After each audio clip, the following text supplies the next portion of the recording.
This video is sponsor by பைமோட் shopping app. நம்ம யாரை பற்றி இந்த வீடியோவில் பார்க்க போகிறோன்னா திருப்பூர் குமரன் அவர்களை பற்றி தான் பார்க்க போகிறோம். திருப்பூர் குமரன் இந்திய விடுதலை போராட்ட தியாகி ஆவார்.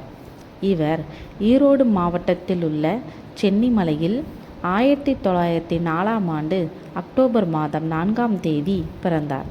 செங்குந்தர் கைகோள முதலியார் சமூகத்தைச் சேர்ந்த நாச்சிமுத்து முதலியார் கருப்பாயி தம்பதியினருக்கு 3வது மகனாக குமரன் பிறந்தார். இவர் இயற்பெயர் குமாரசாமி முதலியார்.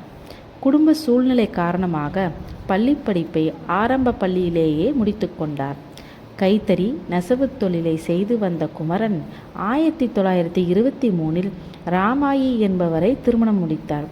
கைத்தறி நெசவு தொழில் போதிய வருமானம் இல்லாததால் மாற்றுத் தொழில் தேடி திருப்பூர் சென்று ஈஞ்சையூர் கந்தசாமி கவுண்டர் நடத்திய மில்லில் எடை போடும் பணியில் சேர்ந்தார்.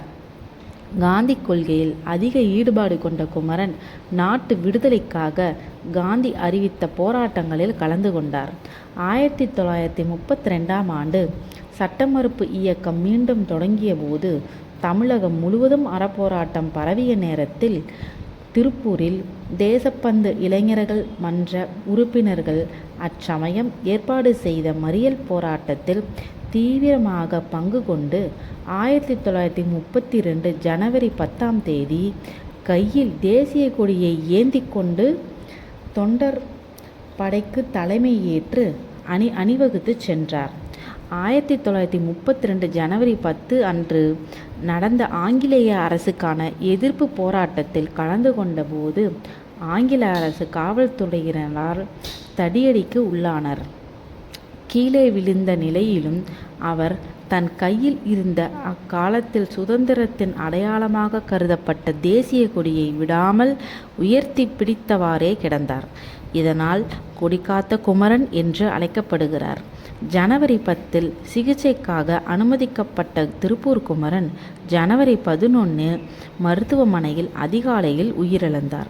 பொதுமக்கள் அவரது இறுதி ஊர்வலத்தில் பங்கு கொண்டனர். முதலில் அவரது தம்பி ஆறுமுகம், பின்னர் குமரன் தேசத்தின் பொது சொத்து என்று கூறி ராஜகோபால் ஐயர், மாணிக்கம் செட்டியார், வெங்கடாச்சலம் பிள்ளை என்று பலரும் இறுதிச் சடங்கில் கலந்து கொண்டனர். குமரன் மறைந்த 1 மாதத்திற்குள் திருப்பூர் வந்த மகாத்மா காந்தி அவரது குடும்பத்திற்கு ஆறுதல் கூறினார். காமராஜர் உயிருடன் இருந்தவரை குமரன் குடும்பத்தினருடன் அவ்வப்போது தொடர்பு கொண்டு விசாரித்திருந்தார்.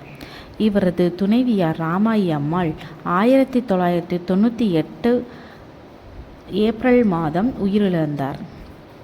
தமிழ்நாடு அரசு திருப்பூர் குமரனின் தியாகத்தை போற்றும் வகையில் திருப்பூரில் திருப்பூர் குமரன் நினைவகம் ஒன்றை அமைத்து உள்ளது.